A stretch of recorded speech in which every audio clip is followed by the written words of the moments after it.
Živjo, ponovno se oglašam v podcastu Goreči grm, tokrat v drugi epizodi. Vse, kar se je zgodilo po prvi epizodi, v kateri sem se pogovarjal z Janezom Snojem, me je kar močno in zelo pozitivno presenetilo. Predvsem mi je znamenje v tem, kako močno si ljudje res želimo odkritih pogovorov o naših pomembnih življenjskih odločitvah, pa o poteh, ki jih ubiramo, pa o osebni izpolnjenosti in o smislu svojega življenja in dela. No, tokrat pa sem se pogovarjal s svojim dolgoletnim prijateljem Alešem Čerinom. Spoznala sva se že pred več kot 20 leti, ko je imel pri skavtih svoje otroke, jaz pa sem bil takrat skavtski voditelj. No, vsi ti otroci so zdaj vmes že odrasli, v tem času pa je tudi Aleš večkrat zamenjal ali pa nadgradil svojo poklicno pot. Zdi se, kot da je šele zdaj na družini in življenju začel delati tisto, kar res sam čuti kot bistveno, kot središčno, kot tisto, kar je njegov goreči grm. Aleš je na tej poti doživel res ogromno sprememb. Nekatere je zakuhal sam, nekaterih, na primer hude bolezni, ki ga je pestila v zadnjem letu in katere posledice še vedno čuti, pa tudi ne. Ampak občutek imam, kot da je vsako od teh sprememb na nek način uporabil za korak bliže proti svojemu središču, proti svojemu poslanstvu. Pa gremo kar v akcijo. Že veš, kaj je tvoj edinstven prispevek k boljšemu svetu in kako ga udejanjiti? V podcastu Goreči grm razkrivamo močne zgodbe tistih, ki že živijo svoje poslanstvo, zato da lahko ti najdeš navdih, prepoznaš svoje goreče grme in pogumno stopiš na novo pot. Živjo, Aleš. Živjo, Matej. Bi začel kar pri enem dogodku, ki se ga spomnim iz najine poti. In sicer tam enkrat v začetku tisočletja, od tega mora biti kakšni med 15 pa 20 let, smo s kolegi organizirali eno usposabljanje za trenerje, to za tiste, ki vodijo izobraževanja. Ti si prišel tja se učiti, kako narediti izobraževanje. In takrat se spomnim, da si mi povedal, ja, veš, zdaj nisem več na leku v službi, ampak bom tole rabil, ja, pri skavtih in to bom rabil tudi še pri svojem bodočem SP-ju. Jaz tist, wow, človek pusti službo v ugledni korporaciji in gre na popolnoma svojo samostojno pot. Daj mi ti povej, kaj se je takrat v tebi premaknil ali kako si ti tist prehod doživel? Je bil to zate tudi tak močen prehod ali ne tok? Ja, Matej, hvala za tole. Jaz sem šel prav pogledat nazaj, 17 let je tega. Leta 2003 sem šel jaz na samostojno pot in to je bilo takoj tisto pomlad, mogoče se je že v zimi začelo. Zelo sem ti hvaležen za to, to je bilo eno najboljših izobraževanj, kar sem jih doživel. Kako sem jaz takrat doživljal, ne? To je bil pa stresen dogodek. Jaz sem bil vendarle 15 let v korporaciji, hvaležen sem Leku za to pot v Leku, ogromno sem se naučil, kar se stroke tiče, tudi kar se odnosov med zaposlenimi tiče, vodenja, sem imel odlično neposredno voditeljico. Pa tudi iz Leka nisem šel na en tak način, da bi zaprl kakršnakoli vrata za sabo. Se pa v takih korporacijah vedno dogajajo kakšna prestrukturiranja in z enim od teh prestrukturiranj nisem bil zadovoljen oziroma 4 nismo bili zadovoljni in smo se odločili, da gremo nekako potem po svoje ali pa na drugo delovno mesto. 2 sta ostala v korporaciji, 2 sva šla pa ven. Pravzaprav lahko rečem, da je bil to dobro zame, ne. Jaz sem vedno želel delati nekaj na svoje. Moj oče je šlosar, jaz sem opazoval, kako je on to delal, svoje obrtje imel in on je delal veliko, včasih pa tudi nič. Tako da meni je bilo to, sred belega dne se spomnil, da gre recimo v hribe. Je pa potem to nadoknadil jasno v drugih trenutkih, ki je bilo veliko dela ali pa tako. Tako da gotovo je imel več kot 8 ur na dan, ampak meni je bila ta svoboda tako dragocena, ker sem gledal in sem si stalno želel, da bi jaz kaj tasga tudi počel. Anš to v Leku pa ne moreš. Prideš zjutraj v službo, 8 ur si tam, če ne še malo več in to mora vsak dan biti na en tak približno isti način. Tako da meni je bil ta to prestrukturiranje, ki je bil meni tak dodaten poriv, da sem šel lahko na svojo pot. Je bilo pa tako, da nisem imel nič vnaprej domišljanja, sem pač prinesel odpoved in potem sem se začel ubadati s tem, kaj bom delal naprej. No. Čutiš, da si rabu pogum, ne? Na pozitivni strani je bila baterija, ima plus pa minus, ne? Je bila ta svoboda, ne? Na negativni strani je pa najbrž mogo biti kar ti velikrat uporabiš besedo jajca. Ne? Ja, seveda je bilo treba imeti jajca. Otroci še niso bili polnoletni. Ne? Ja, ne, veš, da ne. Takrat so bili v najstniških letih majhni 2003, ne bom šel zdaj nazaj računati, ampak vsi so bili še daleč v šolo obveznosti. Ne? Glej, jajca pa nič ne pomagajo, če nimaš 3 stvari, sem potem enkrat razmišljal. Ne? Prvo, kar je vsaj nekaj vere, da bo Bog poskrbel. Takrat sem jaz govoril, glejte, ptice na nebu ne sejo, ne žanjajo, pa vendar jih vaš nebeški oče hrani. Jaz sem to na širok in na glas govoril, ampak vere, pa nisem v to globoke, si predstavljam, zdaj, ne. To je ena reč, ne, nujna. Ti si bil v Štepancu, tam so kapucini, ne, to si kapucinsko metaforo vzel, ne. Ja, taka, precej kapucinska. Veš, od kapucinov sem se veliko enih stvari nalezel, ja. Drugo je, da imaš dober odnos z ženo. Tukaj pa ne vem, koliko velika jajca mora človek imeti, da greš s 4 šoloobveznimi otroki iz dobre plače, iz dobre lekove plače na 0.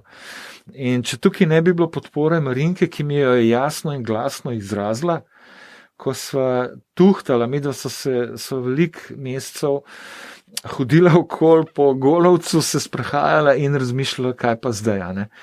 In enega trenutka se spomnim, ko je Marinka odločilno povedala, rekla, Aleš, a imaš ti eno vizijo, a veš, kaj bi delal, ne? Jaz sem rekel, ja, vem, in sem ji razložil, verjetno z neko gorečnostjo, in rekla, jaz zaupam vate, glej, pej tu to, jaz te tukaj 100% podpiram. In to je bilo zame en tak kamen od srca, lej, žena stoji za mano, tako kot, veš, izrečemo v dobrem in slabem, ne bom s tabo vse dni svojega življenja in to je to, no. Wow, meni je bilo to tako, lej, pejt. Ker jaz sem malo cincev, moram pa povedati, da nisem imel toliko jajc, da bi šel direktno svojo pot, ampak sem rekel, lej, mal bom probal s tem, kar rad delam z izobraževanjem, svetovanjem, ne, kar bi rad delal, nisem še tega znal, ne. Mal bi šel po eno tako resno službo za 4 ure in sem hodil malo okoli lekarn in okoli tega. Tako rad, neke take službe. In je Marinka takrat presekala, nič. Je rekla, lej, pejt na svojo pot, bomo zdržali, malo bomo zategnili pas in ene leto, 2 boš to ti delal, pa bomo videli, ne. Tako da, baf. Tretja pot je pa kupček denarja, ki ga vsakmu priporočam, da si ga začne delati. Vsak dec si mora narediti ta kupček. Mora poskrbeti, da skupaj z ženo, bom raje rekel, naredita ta kupček. To je čisto svetopisansko, ne, debele pa suhe krave, ne, vedno suhe pridajo, ne, in ni šanse, da ne, in je treba to delati, kljub vsemu zaupanju v Boga, kljub dobremu odnosu, je treba imeti. In ta kupček ti omogoča pogumne odločitve, narediti pogumno odločitev. No, to je to, evo, 3 stvari in jaz sem potem šel, vse to 3 sva imela, Boga manj kot se zdi, da je ja, ampak ključen je bil ta poriv od žene, no, ja. Sej tudi Bog mogoče, če ga nimaš tima, pa on tebe, ne? Amen, ne, on ima tebe vedno rad in on ima dobre načrte. Pa če ti to veš, tako zdajle s človeškimi očmi ali pa s tvojim telesom nekako, on ima dober načrt zate, no, tako jaz verjamem. Pa je bilo pa še kar nekaj sprememb na tvoji karierni, zdaj, če govorimo samo o karieri, ne? Poti, recimo, si v enem trenutku malo opustil farmacijo, pol si v enem trenutku se malo bolj vrgel v medije na nek način, pa pol pri drugih nevladnih organizacijah malo pomagal, pa zdaj diš, ampak ne vem, a imam jaz sam tak občutek, da je bila ta sprememba v karieri ključna, pa so bile ostale bolj organske, manj tako menjanje, ali so si kakšno drugo pol še tudi doživel tako močno? Ta je bila najmočnejša, ko sem šel iz velike korporacije, iz, moram reči, zelo, zelo dobre plače na 0. A veš, to je prav na nulo. Nikoli več nisem šel toliko na nulo, kot takrat. Jaz v celem letu mojega prvega, ko sem začel z SP-jem, jaz nisem zaslužil za eno lekovo plačo. Ni bilo toliko prihodka za eno lekovo plačo in sem se mogel v bistvu kot dec ponižati, da me je takrat žena živela in imela toliko veliko zaupanja, da bom to splaval. In po enem letu je resnica prišla. Ena dobra ponudba, zanimiv izleka. Ta prva ponudba. A bi ti šel na Poljsko delati v našo tovarno, ki tam gradimo, pa bi postavljamo laboratorij in bi ti tja šel. Evo, tako da zelo očitno nisem zelo putno zvrati ali pa da smo se nekako pluvali in skregali, ampak je bilo bolj tako, poriv je bila tista reorganizacija, še enkrat. Glej, potem pa, jaz sem tak tip človeka, da stalno neki brkla, stalno neki želi in jaz v medijih nikoli nisem delal za denar, ne vem, mogoče so mene par 10 evrov od tednika Družina dobil, drugače pa to, kar pišem, to, kar delam, je moja strast, moje veselje in konec koncu sem se vzpostavil, ne vem, kot en tak misleč človek na enem takem družbenem področju bolj, veš. Jaz sem po izobrazbi farmacevt in to je zdaj kemija, farmacevtsko oblikovanje zdravil, analitika zdravil in tako naprej. To je čisto nekaj drugega, kakor zaznavati družbene zadeve in nekako kot pisec odgovarjati na njih. Recimo, da so najni poslušalci en kemik, ne? In ima tudi čut, da je njegov goreči grm tudi neki družbi dati nek premislek ali pa kaj, ne? Ampak pri tebi je bila ta tranzicija, ne vem, 15 let, da si postal, ne? Nek relevanten družbeni, bi rekel, influencer, no? A ti doživljaš to kot eno premico, v smislu tega, da je bilo kar skozi je šlo v to, ali je bil kakšen dogodek ključen, ali se to po naključju zgodi, ali si imel res klic za to, kako ti to doživljaš, da si dejansko, veš, če ta Aleš iz farmacevta postal influencer, ampak to... Ja, influencer, res. To je mečkem provokativno. Dobro. Ja. Veš, jaz sem se stalno tako malo izpostavljal, jaz ne vem. Jaz se kar bojim jeti na kakšen sestank, kjer se v nečem odloča, ali pa kaj takega, veš. Jaz sem šel recimo na en sestanek za skavte, veš, pa sem tam šele čisto dobro gotovo, da se ustanavljajo odrasli skavti Slovenije. Tam sem 2krat jezik stegnil in že bil v pripravljalnem odboru za ustanovitev odraslih skavtov. In potem smo to mislim, da kakšno leto, da nam čisto falijo, kakšno leto pripravljali, vse, kar je treba. No in potem se je zgodilo, da sem postal kar predsednik, prvi predsednik, ali kako ne rečem, načelnik odraslih skavtov. In potem še ene parkrat sem tako malo jezik stegnil v mednarodnih odnosih, ko sem že bil predsednik, pa povabljen, ko so nas sprejeli v svetovno organizacijo, pa sem tam malo jezik stegnil na konferenci in so me že povabili, naj kandidiram v izvršni odbor odraslih skavtov. A veš, ko si enkrat, ko se tako malo daješ na razpolago, pa malo jezik stegneš, pa nekdo to prepozna, znam hitro reči da, pa to ni vedno najbolj pameten. Zdaj opazujem nazaj po 58 letih, da je šlo marsikaj na račun družine. Če tudi po drugi strani pa pravim, družina imela pa tudi veliko od tega. Ker biti en tak bukov oče v eni dolinci, tam živiš, ne vidiš na levo, na desno, tudi ni dobro za otroke. In je tudi ta mednarodni vidik, tudi ta razsežnost skavtstva mi je dala zelo veliko, je odtegnila časovno očeta iz družine, ampak po drugi strani pa računam, da je otrokom tudi veliko dala. No. Tako da je to, mislim, da kar dobro uravnoteženo. No. Ti si uporabil sicer termin jezik stegnil, ampak jaz mislim, da je mogel biti v teh stegovanjih jezika nekaj, kar je dal tistim na drugi strani mize neko varnost, neko potrditev. Kaj misliš, kaj bi bil boljši izraz za jezik stegnil? Rekel si, da si se dal na razpolago. Aha, ja. Kaj si jim v resnici podaril, tem ljudem, da so te pol vzeli, ne? In za predsednika, in v odbor, in v mednarodni, in pol še v kaj, ne? Ja, to ti pa zdaj čisto težko odgovorim. Ne vem, kaj ne rečem, ne, da bi se ven metu pa pohvalil. No. Pa tukaj bil nekako, kot da sem napuhnen. Ne? Ampak zgleda, da sem na pameten način jezik stegnil z neko gorečnostjo. Evo, to pa lahko rečem. No. A veš, jaz imam, to pa imam, no, da sem nekako goreč, a veš, za stvar. Ko me nekaj užge, sem tam noter, me je veliko tam noter. Veliko se dam tja noter in potem gorim, da če se v gorečih grmih gorim, jaz pa zgorim, a veš, ta goreči grm, pri moj se suni zgoril, jaz pa nekako zgorim za to reč in men drug goreči grm pritegne in grem tja, no, če sva že takole, no. Lej, recimo, ne, časnik, ne, kako sem prišel zraven, saj si malo udeležen to ti, a veš, saj veš, ne. Lej, z Danilom Kozodercem, najnim prijateljem, ne, sva imela navado, da sva hodila enkrat na leto na ene take poslovne izlete v hribe. Ne? In v teh poslovnih izletih sva se pogovarjala, kaj bi midva lahko skupaj naredila. Ne? In ena ideja je bila, idemo narediti en tak konzervativen medij. Ne? In ne vem, verjetno sem to povedal tebi, neverjetno, povedal sem tebi. In si rekel, se tam pa eni tudi delajo, pojdi tja pa lej se pridruž. In sem se tukaj preprosto pridružil in nekako obstal zraven, ne vem, kot ustanovitelj, kot pisec zdaj tudi. A ne? Tako, veš, kar potegne me tako noter. Vseeno pa so to nove zgodbe, ki zahtevajo nek čas, pa ga moraš drugje pol zmanjšati, ali pa gre na račun družine, ali pa česa, ne. To se mi zdi, da doživljamo vsi in smo pa malo manj pogumni za jeti v te nove zgodbe. No.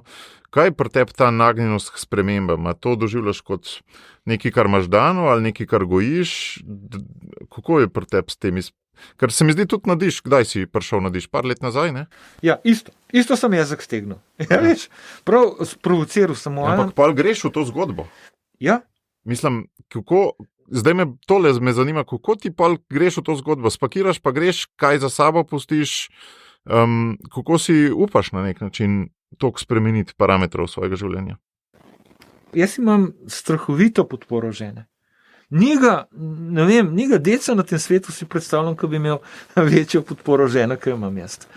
Marinka me res tukaj podpira in to drži, da z vsakim moškim uspešnim, no, recimo, kakorkoli stoji žena, ki ga podpira.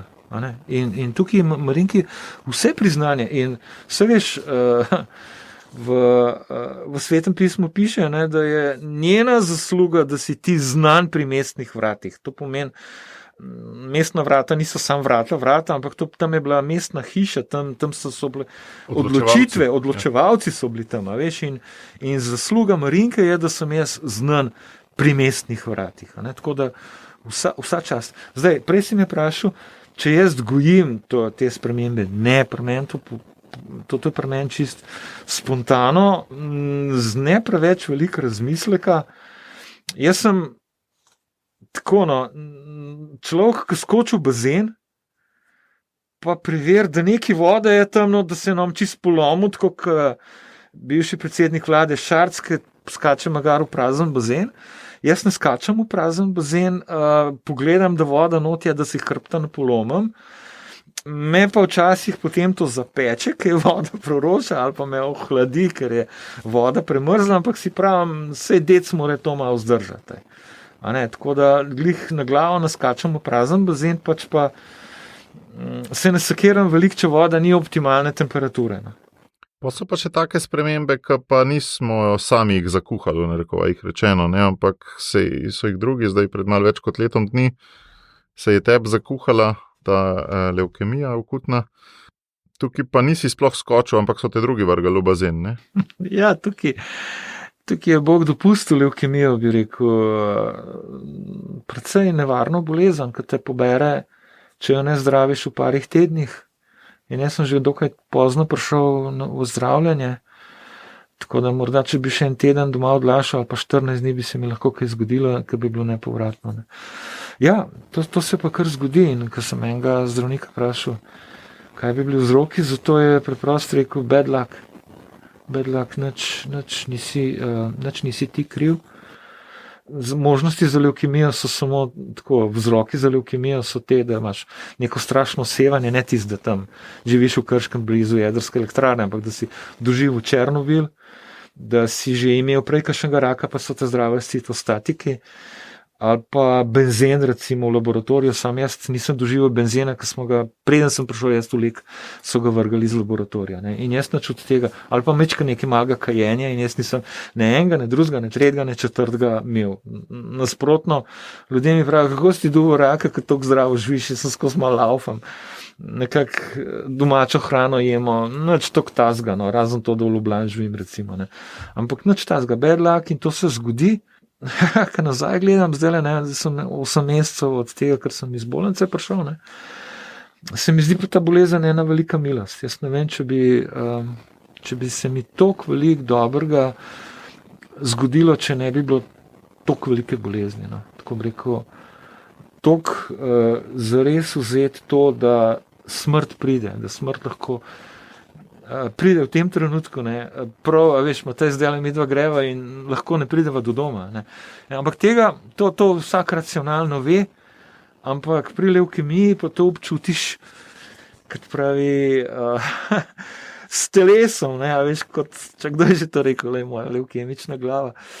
Nekdo je rekel, Miha Sekulovnik, prav, moraš s telesom občutiti, a veš, to majhnost, to neboglenost, ko ne moreš 10 sekund v posli sedeti, to, ko ne moreš zmoliti, imaš glavo tako neumno, da ne moreš oče naša do konca zmoliti, ne da se 5krat zgubiš. Vse, kar lahko narediš, to, da sem potegnil Sveto pismo v poslu in sem imel roko na Svetem pismu in je bila takrat to edina možna molitev. Tok neboglen sem se počutil, pa tudi bil v tej bolezni ob kemoterapijah. Ampak tako občutek je, kot da si tudi to uporabil na nek način, ne, ali pa da je Bog uporabil, ne, v dobro. Ne. Ja, v dobro. Jaz ne vem, kakšno milost sem imel, ampak tako mnogi, ki dobijo raka, se jezijo na Boga, se jezijo na cel svet okoli sebe. Ne vem, jaz sem hvaležen, da sva z Marinko šla v družino življenja, kjer zdaj 4 leta prebirava zelo redno, vsak dan, vsakodnevno božjo besedo, ki jo v cerkvi beremo. Ne. Čist preprost 15 minut lepo se ponižno usedava, preberava en nagovor od besede med nami, ki družina to lepo izdaja, preberava en tak nagovor iz božje besede. In se še malo pogovarjava. Včasih je to minuta, 2, včasih 10 minut, včasih pol ure, kakšno soboto pa tudi 3 ure. Tako da je prav zanimivo. In ko mi je en mlad zdravnik rekel, gospod, usete se. Mene je bilo čuden, kva zaradi ene osrane gripce tam že čepim celo dopoldne, do 3, od jutra do 3 popoldne čepim na infekcijski, kar naprej me neki v laboratorije vabijo in pravijo, kele bomo šli pa še pljuča slikati, gospod, ampak usete se na invalidski voziček. Zakaj na invalidski voziček, a grem, ne vem, na Mars ali kam. Ne, zdravnik je rekel, usete se na voziček, pa kar gospod, usete se.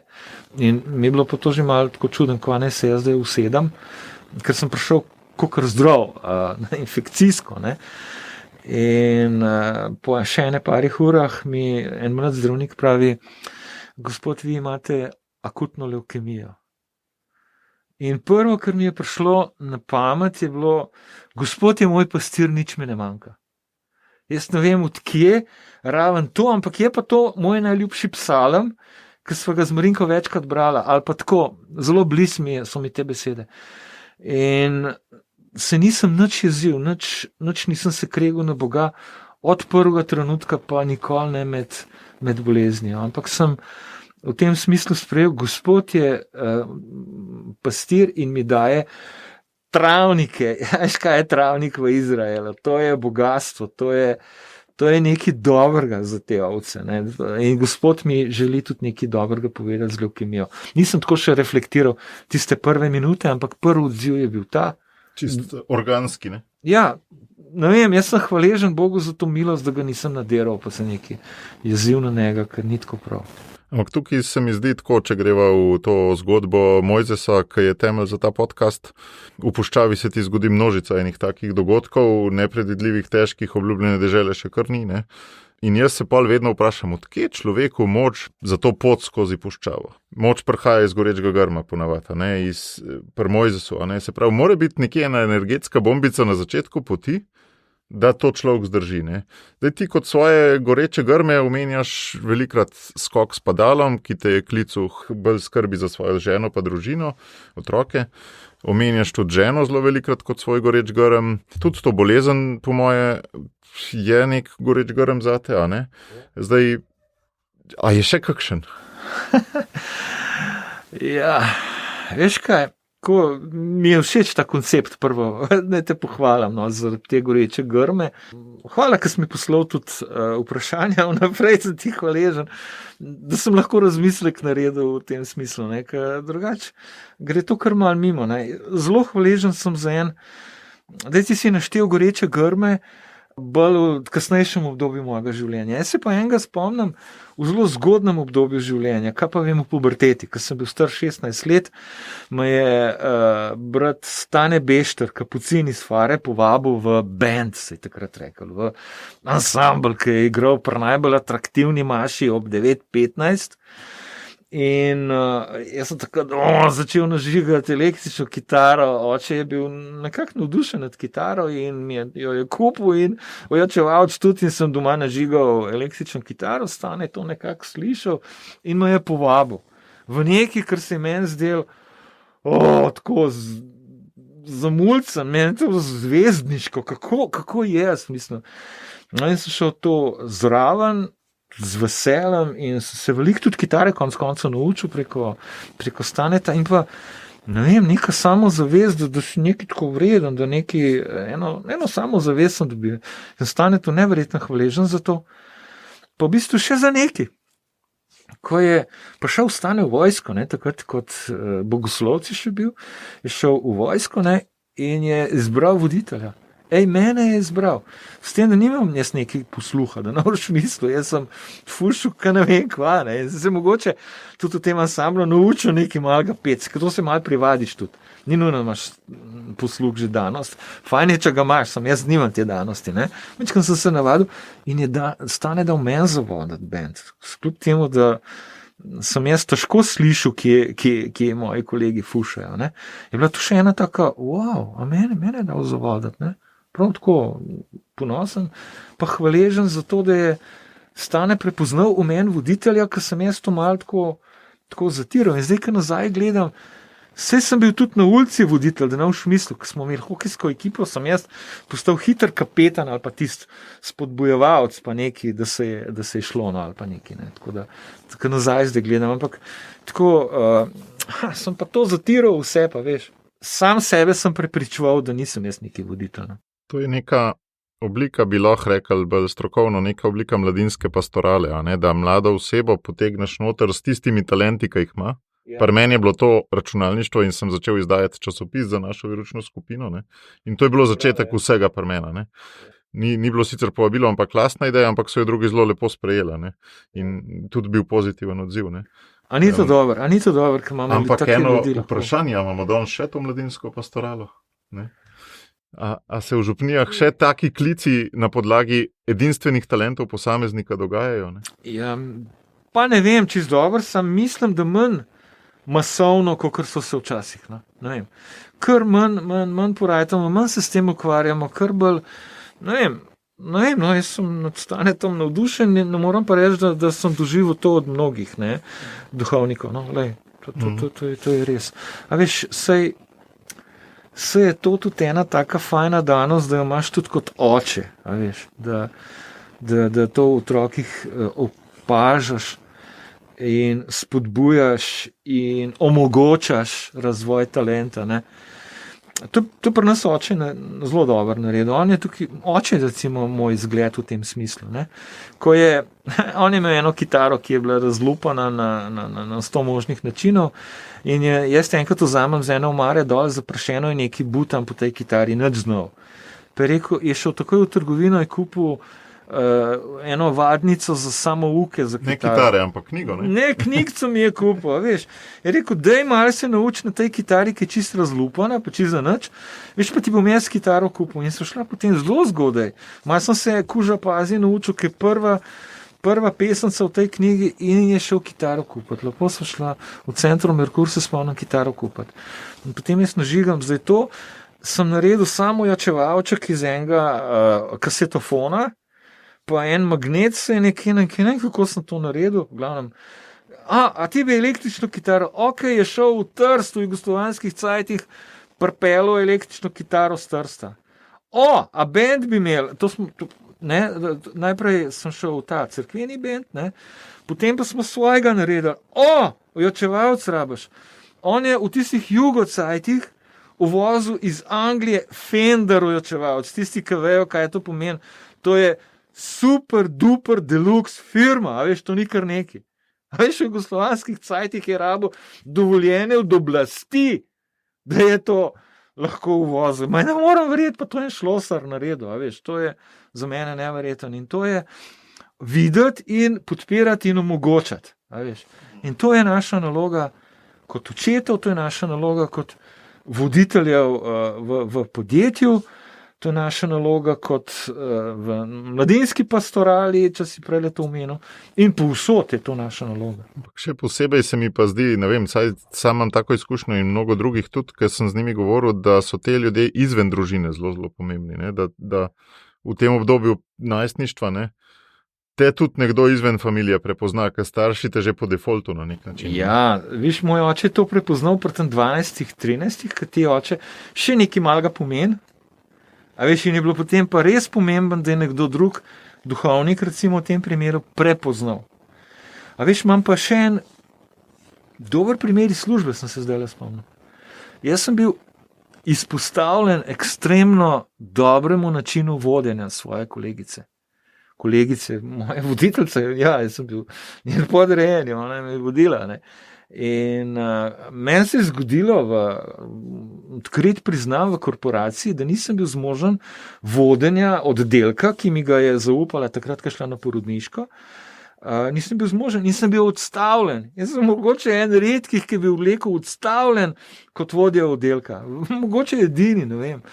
Ampak, glej, ko je ona prišla iz porodniške, je rekla, ne, ti imaš dar za vodenje, ne vem, kaj se je zgodilo, kaj je bilo, ampak ti boš vodil. In me je še eno priložnost dala in me spodbujala in mentorirala, veš. Tako da jaz imam en velik blagoslov izpostavljenosti dobrih zgledom v življenju. No.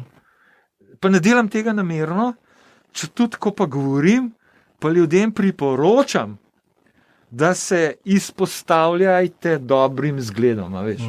Da se daš tudi kopati v dobre kolektive, pa v dobre druge organizacije, ne? Točno, in če nimaš dobrega vodenja, bejš ven. Kako boš pa šel ven, sem pa prej povedal. Bog, žena, pa kupček denarja.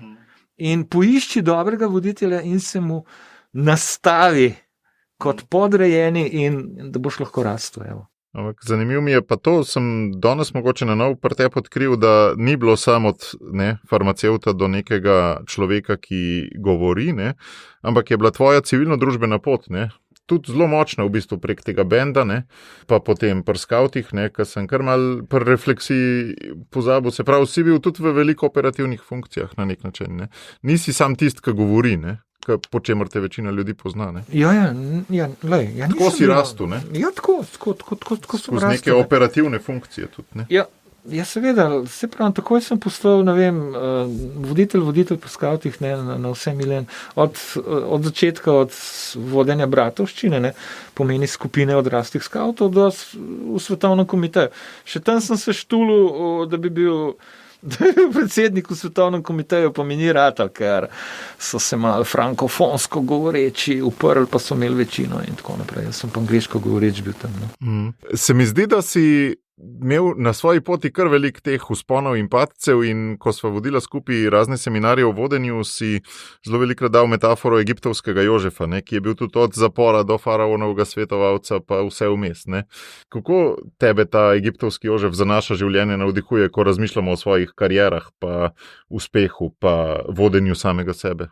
Ta tip je pa mene tako, enkrat sem naletel na njega in me je presenetil in sem rekel, tole pa je zgodba. Tole pa je zgodba pobiranja po padcih. Ne. Se pravi, jaz ga gledam egiptovskega Jožefa kot rojenega voditelja, kar nam ni vsem dano. On je imel to danost, on je imel sanje, da se mu bodo drugi klanjali. Tipično za voditelja, da imaš ljudi, ki jih vodiš, ne? In je to ta klanjanje prispodoba, po moje, odnosa voditelj-sodelavec, ne? In je to šel fotru pravt, ne? Pa svojim bratom, vsi so ga zato zasovražili. In to se voditelju takoj zgodi. Čim ti glavo ven pomoliš in nekaj vodiš, te eni zasovražijo. In moraš to preživeti. In moraš nekako to predelati, da te novijo imeli vsi rad. Če hočeš biti voditelj, pa če hočeš, da novo to vodenje stalna neka tvoja travma. Ne? Ampak tega se kar bojimo, ne? Ja, v bistvu... A opažaš ljudi, ki se tega ful bojijo preveč, pa ne vzamejo vodenja? Ja, veš da. Imamo celo voditelje, ki se bojijo, da novijo čist celemu narodu všeč, ne? A veš, ne? 10% ljudi te bo zasovražilo. Tak občutek imam, no? 10% ljudi te bo oboževalo. Eni bojo pa seveda tam vmes in ti rečeš, vseeno bom to delal tudi zaradi onih 10%, ki te nimajo radi. Oni, ki te obožujejo, bože te ne obožujejo, ki to napihujejo že itak. Malo napuha, malo tega ega tvojega ne napihujejo, pa ti to ne pride prav, to ni nekaj, kar ti pomaga, ne. In tega se bojimo, ampak kot sem rekel, to moš nekako predelati in vzeti, ti me ne maraš nič hudega. Jaz bom vseeno to počel. Kaj pa je ta, jaz bom vseeno to počel, zakaj pa bi? Ne? Ker tukaj smo malo pri teh gorečih grmih. Ne? Kaj te z lepo slovensko besedo driva, da to počne? Driva, veš, kaj je driva?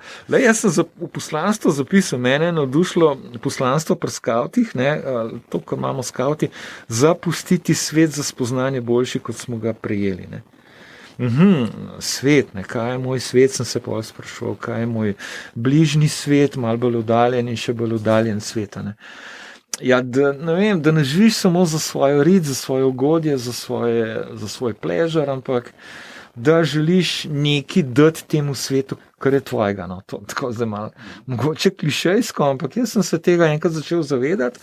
Prav veš, ob tem prehodu, ko sem šel iz korporacije na samostojno pot, sem veliko razmišljal o svojem poslanstvu. Tudi tam sem bil 40 let star, ko si že v teh letih, ko se začneš sprašovati, a sem pustil kakšno sled v tem svetu ali ne, ali kaj.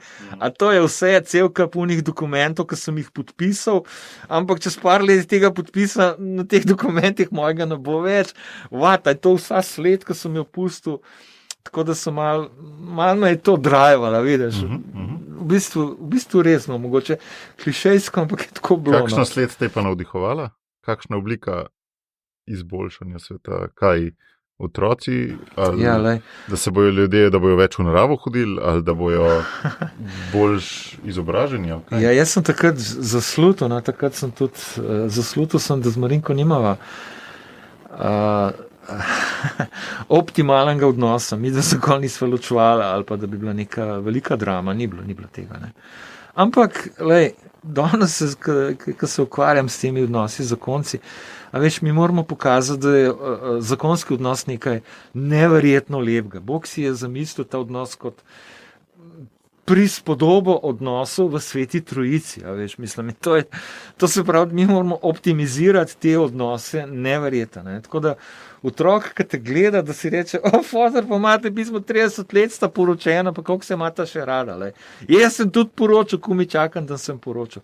No in takrat sem zaslutil, če tudi sem v svojem napuhu govoril, da smo mi idealna družina, veš, da sem jaz idealen mož. To sem kar govoril, veš, tako mislim, nisem se zavedal, da to ni res, veš, tako iz resnične percepcije svoje sem to govoril.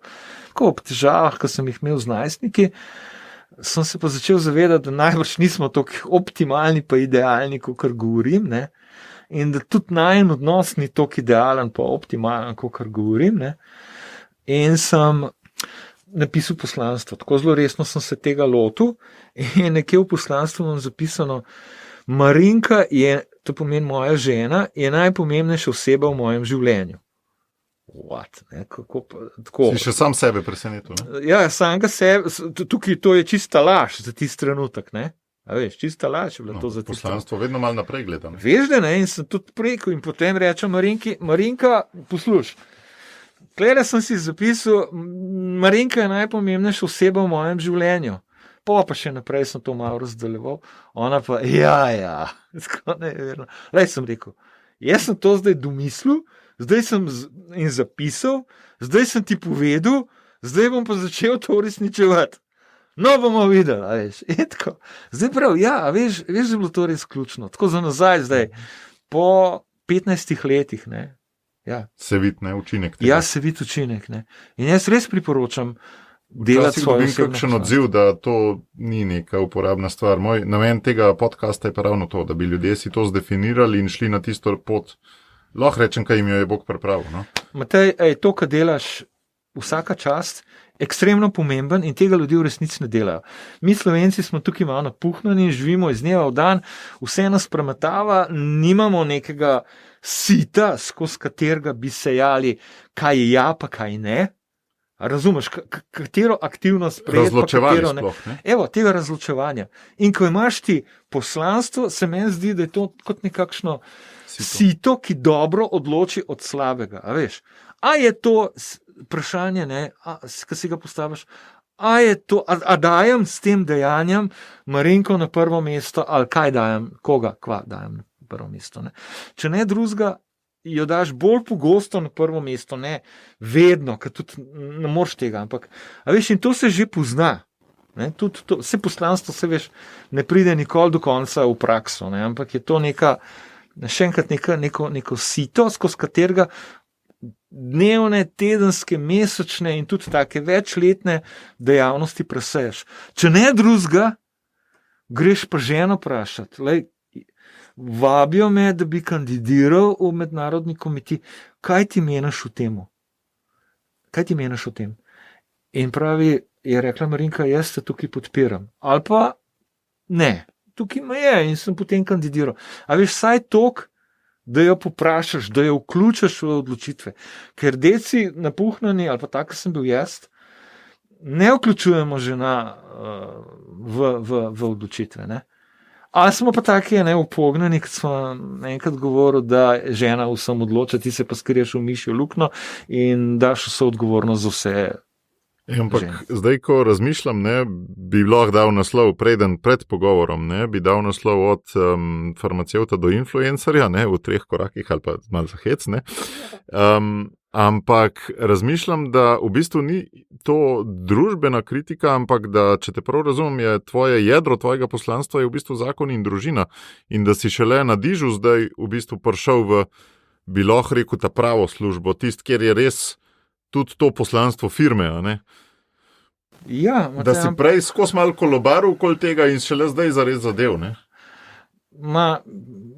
Sej mislim, da je to normalna pot.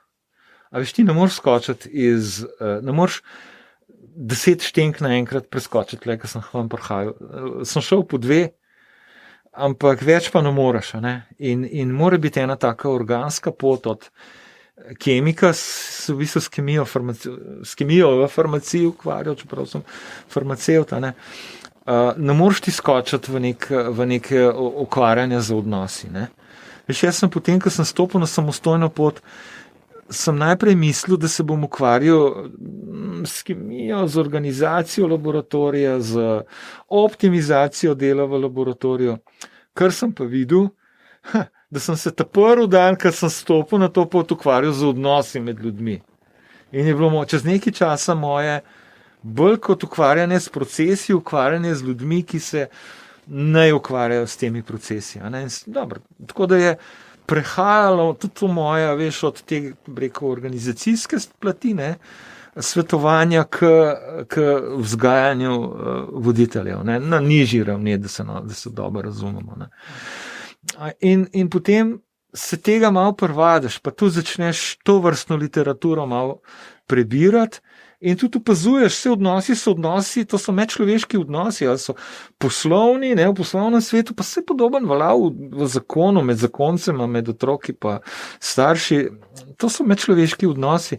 In ja, jaz sem hvaležen, da sem tudi v družini in življenju stegnil jezik, zaprovociral in Dani Siter je prepoznal to provokacijo kot dobro, če tudi je bila ostra provokacija, je Dani toliko velik mož, da ga ne odvrne od tega, da te ne bi povabil k sodelovanju. Ne? In me povabil k sodelovanju. Evo, tako. Dani je tudi en tak tvoj goreči grm, se mi zdi, večkrat ga omenjaš kot skoraj enega mal sekundarnega očeta, ne, v marsičem. Ne? Ja, Dani skupaj z ženo Vilmo, ne, mi v družini življenju vedno delamo v parih praktično, no ne vem, ne čist vedno, ampak tako, no, nam je to fora, da delamo v parih, ne. Skupaj z Vilmo sta, ja, velika spremembo sta povzročila v nama, kar se najnih odnosov tiče, kar se odnosov z otroki tiče, kar se odnosov do Boga tiče, ja, veliko spremembo in ga, ja, smatram kot enega očeta. Dost običajno, ampak ne toliko za po 50 letu, da ti da nekomu dovoljš toliko vstopati v tvoje miselne procese, da te tako oplemeniti, ne? Ja, lej, veš mi, da se jih tudi fasala, ne? In ko jih fašaš, te to postaneš malo bolj ponižen. A veš, malo bolj ponižen in si rečeš, mogoče pa jaz vsega nimam prav. Najbrž, da večinoma nimam prav. Dajmo se še od koga kaj naučiti. Ne? In ko enkrat, a veš, tudi tu v družini in življenju sem mogel skozi en proces. Ne? Sedanje je to, ne vem, koliko let govoril, ja pa dajte že 1% sajta si v te požel vzel za Boga. Ne? To bom je 15 minut. In jaz sem to velikrat slišal, ne? Ampak ne udejano. Ne? Ampak polk je pa enkrat to rekel, in mož je varuh zaveze, to sem pa jaz. In sem to pa vzel resno in zdaj gnjavkam Marinko in samega sebe, če sem varuh zaveze, pa nam zdaj neki tralala in ne spustiva nič, a zato pa še sem mogel tudi tega, tudi Danija, ne, recimo, je bil proces, da sem ga slišal, a veš, pa doumel nekako, pa spravil v prakso, no. Tako da, vse je proces, veš, jaz to vidim zelo procesno, ker mi kar mislimo, da v odnosih bo pa kar en velik skok, ne. Ma ne bo, lepo boš počasno napredoval v procesih, če boš, in to je čist dober in dovolj, da greš na boljš, ne na slabš, ne. Zdaj je zelo popularno to uspeh čez noč, ne, na YouTubeu pa tako, ne, in pravijo, da je uspeh čez noč plod 10-letnega trdega dela. Ne. Tako je, ja, velikrat, če tudi, veš, ponekje se mi pa zdi, da je tudi to tombola, ne, a veš, rekel, da zadaneš na tomboli. Glavni dobitek, ne, v pravem trenutku s pravim načinom na pravem mestu in je to zdaj dobitek, ampak če ni bilo tega nečesa zadaj, bo to tudi hitro šlo. Sej. A veš, midva pa tukaj harava po tej sceni, ne, že dolg, ne, konec koncev, a veš, že, ni podcast, a veš, od danes na jutri, ampak je to plod pri meni od 2003 17-letnega dela in nekaj tazga, to tudi tebe, pa še malo prej, a ne? A veš, no, tako da... Točno tako, ja. Ja, veš, in to so te... In ljudje velikrat ne tako doživljam, no, da se jim zdijo take stranske, ne? Skauti recimo so ena taka stranska stvar v resnici, za veliko očetov in mam in otrok tudi, ne? Najprej šola, ne? Pa služba, pol pa neki tazga. Ne? Ti si pa ravno in tudi jaz osebno, ne, iz računalničarja prek skautov šel v to, kar zdaj počnem, ne, in ti tudi podoben na nek način iz farmacevta, v veliki meri prek kemika, v veliki meri prek skautov. Ne. Točno to imate, točno to. Kar, točno to in to gledanje, veš... Recimo, če imaš en par prdižu, ki je star 40-50 let, kako bi jih naučil prepoznavati te stranske pomembne stvari, na katere morajo več staviti, pa malo manj na službo ali pa kaj? Joj, to je pa vprašanje, Matej, za $1 milijon, bi rekel. Veš, to, dokler te neki nakresne, je to ekstremno težko. Ti ne moreš človeka v to prepričati. Lahko mi se lotevamo to preko pričevanj, da ljudje povejo svojo zgodbo. To, kar zdaj je mečkrat pričevalno, se mi zdi. A veš, da... Upam. Ja, lej, mi pravimo, pejte pa povejte, kako je Bog deloval v vaših življenjih. A ne? In kakšen to sliša, veš, včasih, lej, saj toliko ponižen bod, da greš na razna predavanja, pričevanja. Viš, to smo mi da z Marinko imela. Na vse, kar je šola organizirala, Fara organizirala, kdorkoli je organiziral okoli vzgoja otrok, smo mi dva šla. In z vsega v teh modrecev, ki so prišli, sva pobrala 1 stavek, 2 stavka mogoče in jih aplicirala v življenje. Evo, to sva pa imela. Naprimer, da saj začneš s to naravnanostjo, veš, in potem si rečeš, lej, en pa tudi neki ve, full over, tole vam mi dva pa začela zdaj delati. Tako isto je pa pri enem paru, ki je 40, praviš 50 let poročen, da je začni se izpostavljati dogodkom, kjer od nekoga, ki ga ti ceniš, lahko nekaj slišiš in potem bo toliko ponižen, da si rečeš, tam pa prav. In potem bom pa jaz tole spravil v življenje. Si me pa sprašal, pa mi je ful zanimiv tole, kar si rekel, skavti so bili najna podlaga, da sva šla v čez nekaj drugega, kar v resnici sva, ne, se šolala. Lej to, koliko je moja farmacija zdaj vredna? En drek. In tvoje računalništvo ni tako updatano, kot bi bilo vredno, bom milo rekel, če bi bil v neki računalniški industriji, ne. Verjamem, da še veliko veš, ko se stalno kaj trudiš, ampak lej, oba sva šla preko skavtov na čist drugačno pot in Bogu hvala za skavte. Jaz sem bil toliko tak, da sem rekel, lej, pa komu jaz zaupam svoje otroke za 14 dni po letu? A so to ljudje verodostojni? Ko so za eni čuki? Da grem jaz malo pogledati. Pa sem bil že pri odraslih skavtih. Ampak prva pa moja odločitev, pa ena radovednost, pa ena skrb za otroke, recimo, ne, da sem šel pogledati, kaj so to za eni ljudje. A veš, ampak skavti so pa potem taka reč, da ne more biti postranska, če se je tako, lotaš, veš. Kaj enkrat vidiš, koliko dobra pomoč, ne samo pomoč, koliko veliko pomaga ta način skavtskega življenja potem ljudem v življenju, si rečeš, to je to, in se zaženeš v to in preštudiraš in si v to vpet in to srkaš in to prihaja vate in tudi jaz vidim pri svojih otrokih, ki so bili vsi v skavtsu, koliko po moje drugačni bi bili, če ne bi te poti doživeli. Tukaj si upaš, veš. Ko smo imeli mi, ne vem, vse veš, smo rekli kulturnik za kulturni dan, kulturno prireditev. Ko smo mi odrasli dubali enkrat, dajte predstaviti eno pravljico, ne vem, kjer je bila na način opere. Kaj so se pa to zmislili in pure imate cajta za to. Mislim to, ko odraslen človeku to daš, to te zona oblije in ne veš, ko bi pa če nastopati mogel zdaj na odru. Jaz se to nagrem. Ampak še kot odrasel pa rečeš, mogoče se pa kaj naučili, dajmo nekaj tlele. Zvarno ekipo, ne? Ne moramo biti bedniki, pa mi imamo nič, pa smo nekaj naredili, na koncu je bilo dobro in potem si upaš. In to je šola izpostavljanja, ne? Prej si rekel, da je to ključ do tega, da boš enkrat delal tisto, kar res čutiš kot pomembno, no? To mi odmeva, no, in s tem bi počas kar zaključil, kako se izpostaviti, če me je pa strah, ne? In velikrat so ravno take skupine prijatelji tisti, kjer se počutimo dovolj varno, da se začnemo izpostavljati, ne? Rekel si ali dogodkom, ali delom, ali na sestankih, ali organizacijam. Ljudem tudi dobremu vodenju si rekel, ne? In kako se v življenju še večkrat nečemu takmu izpostaviti in pol nekako razločevati, da me to vodi v pravo pot ali ne. Ja. Mene ta pisem, taka ni nek hit ratala, pa sem mislil, da bo od Šifrerja, ne? Se spomniš te pesmi? Kdaj si zadnjič kakšno stvar naredil prvič? To je meni tako noro odmevala mi je ta pesem, veš.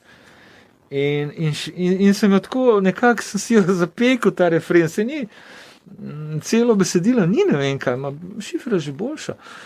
Ampak ta refren, kdaj si zadnjič kakšno stvar naredil prvič? Do konca življenja moraš delati stvari prvič. Še umret moraš prvič, ne? Hvala, Aleš. Tale podcast je trenutno krona najnega več kot 20-letnega prijateljstva, tako da res sem ti hvaležen za to, da si prišel in da si pomagal širiti ta krog ljudi, ki, tako kot si rekel, ki si upajo izpostaviti, čutijo varnost, čutijo klic in delajo pol stvari, ki so jim res pomembne. Hvala. Hvala tebi, Matej. Hvala ljudem, ki boste to poslušali. Bog ne deluje tako v vaših srcih, pa samo eno dobro reč spravite v življenje iz tega pogovora in je to zmagano.